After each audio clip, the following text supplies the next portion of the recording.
Қайырлы күн, балалар. Сабағымызды бастаймыз.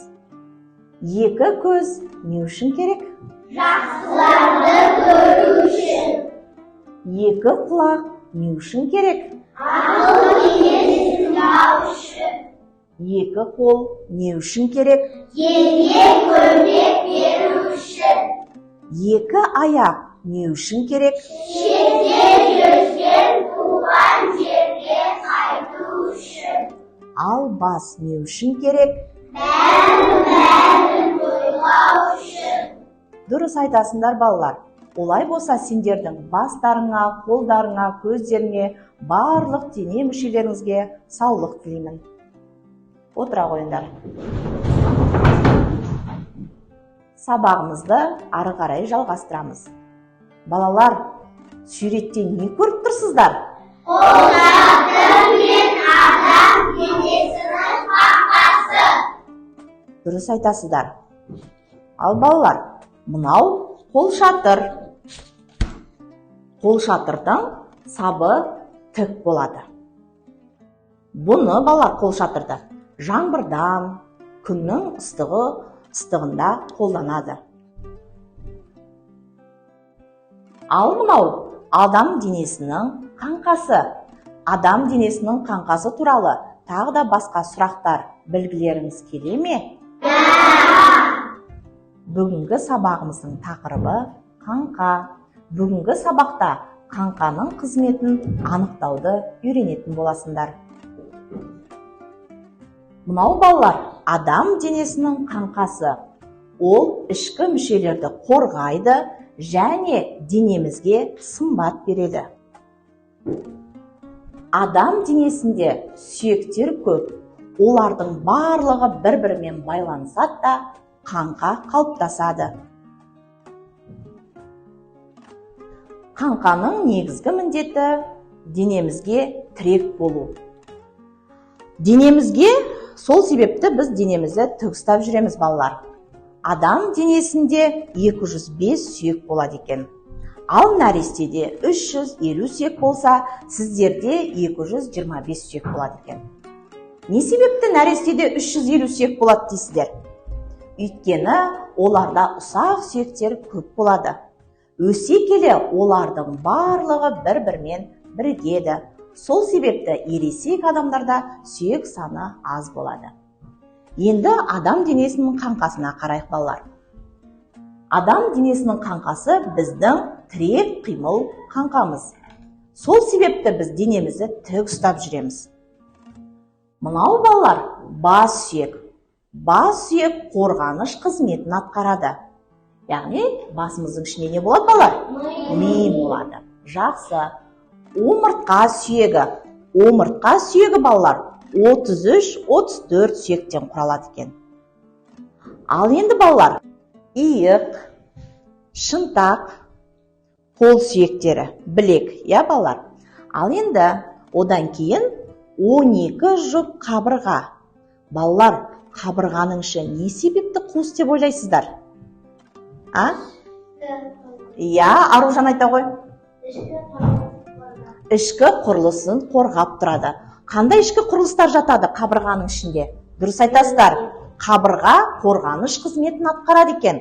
Міне қабырғаның қуысында, балалар, жүрек, оң жақ өкпе, сол жақ өкпе және бауыр, асқазан, тоғышек, асшек.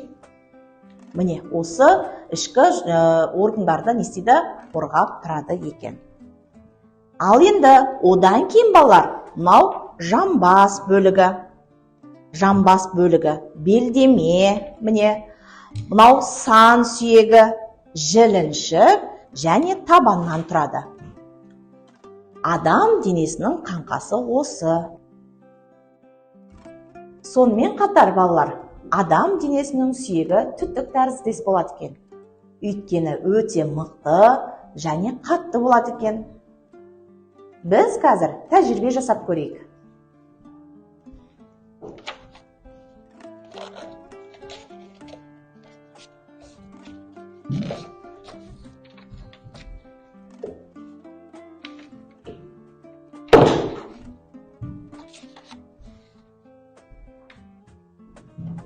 міне түтік тәріздес жасадық. Осының үстіне біз қазір екеуіне теңдей дәптерлерді қойып көрейік.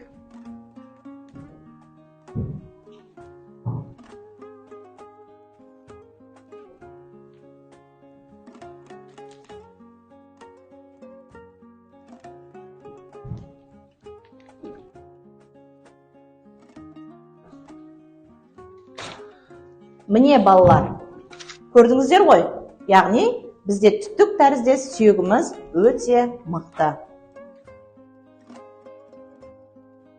Ал балалар, қаңқа жайлы бүгінгі сабағымыз түсінікті болса, келесі тапсырмаға көшейік. Су-лифа ойыны арқылы топтық жұмысты бөліп алайық. Тапсырмаларды бөліп алу үшін тақтаға кім шығады балалар? Ал Ерсайын шыға ғой, Сағыныш, Нұрхан шыға ғой.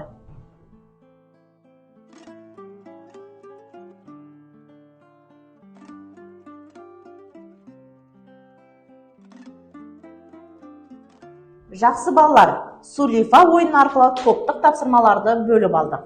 Олай болса, қазір әр топ адам денесінің қаңқасын құрайсыздар және қосымша сұрақтарға жауап бересіздер.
топтық тапсырманың бәріміз орындап болсақ, әр топтан бір білім алушы келіп қорғасын.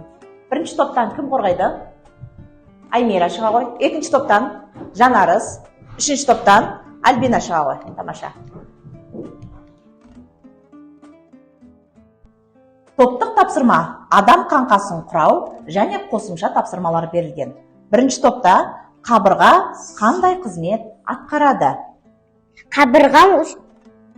Қабырға сүйегі 12 қабырғадан тұрады. Қабырға ішкі құрылысты қорғайды. Тамаша, қабырға сонымен қорғаныш қызметін не істеткен? Атқарады екен. Жақсы.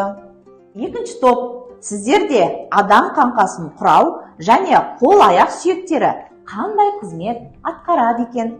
Қол, аяқ, сүйегі, тірек, қимыл, қозғалысын атқарады. Қол арқылы Қол арқылы біз заттарды не істейміз? ұстай аламыз. Ал аяқ арқылы Аяқ арқылы біз жүре аламыз. жүреміз, секіреміз, отырамыз, тұрамыз. Демек, аяқ қол қандай қызмет атқарады екен, балалар? Тірек, қимыл қызметін атқарады екен. Ал үшінші топтың тапсырмасы. Адам денесін қаңқасын құрау, бас сүйек қандай қызмет атқарады екен? Бас сүйегі қорғаныш қызметін атқарады. Оның ішінде ми болады. Тамаша, бас сүйегі қорғаныш қызметін атқарады екен. Келесі, дұрыс бұрыс ойыны арқылы жұптық тапсырманы орындайық.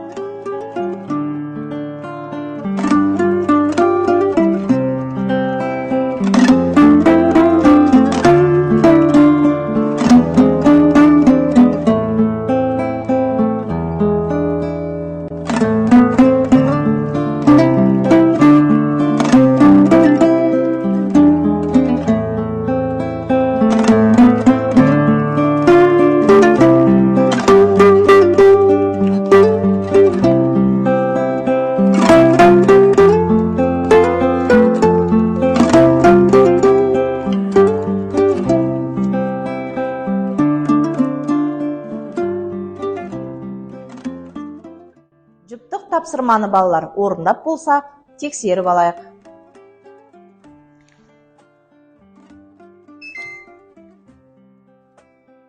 Барлықтарыңыздікі осылай болды ма?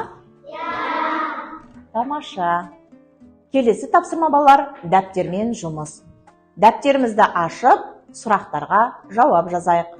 Бірінші сұрақ, қаңқа дегеніміз не? Екінші, қаңқаның адам ағзасы үшін маңызы қандай? Ал үшінші, сүйектердің көпшілігі неліктен түтік тәрізді болады? Дәптерімізді ашып, осыларға жауап жазайық. 1 минут уақыт беремін.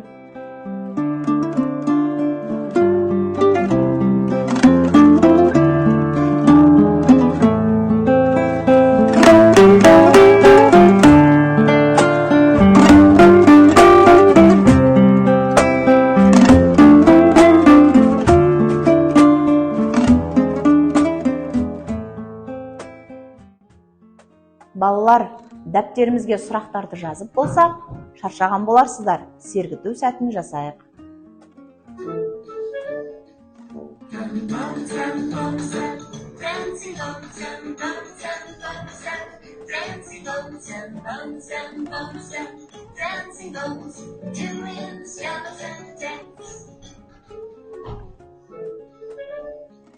The foot bone's connected to the leg bone.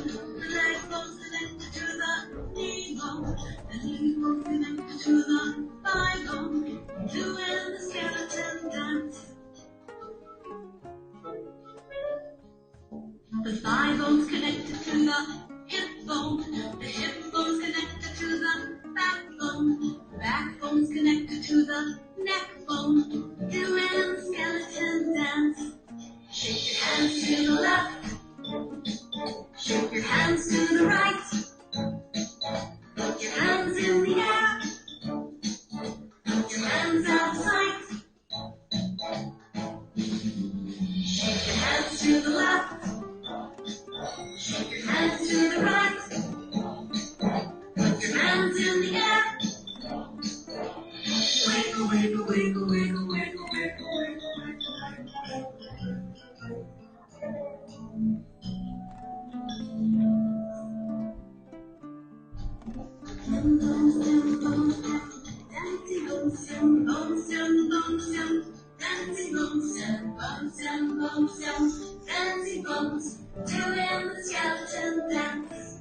Балалар, сергіту сәтін жасап, сергіп алсақ, назарымызды бейнебаянға аударайық.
Балалар, бейне баянды көріп болсақ, бүгінгі сабағымызды қорытындылай келе, адам денесінің қаңқасы жайлы тест тапсырмасын орындайық.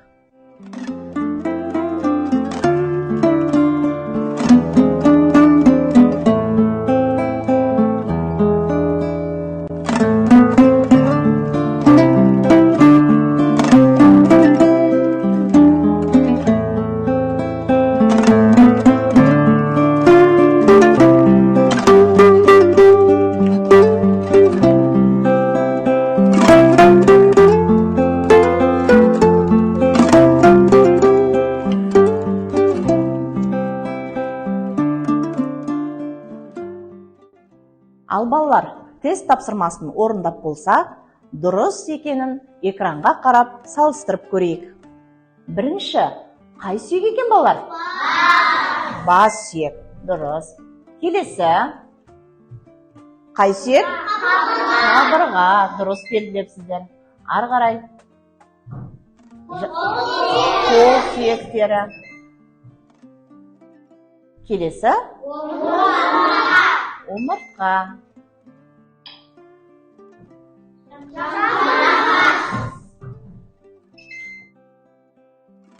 Жарайсыңдар балалар, барлықтарың тест тапсырмасын өте дұрыс орындаған екенсіздер. Балалар, бүгінгі сабағымызды қорытындылай келе, адам денесінің қаңқасы жайлы толық мағлұмат болған болса, онда алдарыңыздағы дене қызу өлшегіш арқылы бүгінгі сабақта өздеріңіздің көңіл күйлеріңіз қаншалықты жоғарғы деңгейде екенін бояп көрсетіңіздер.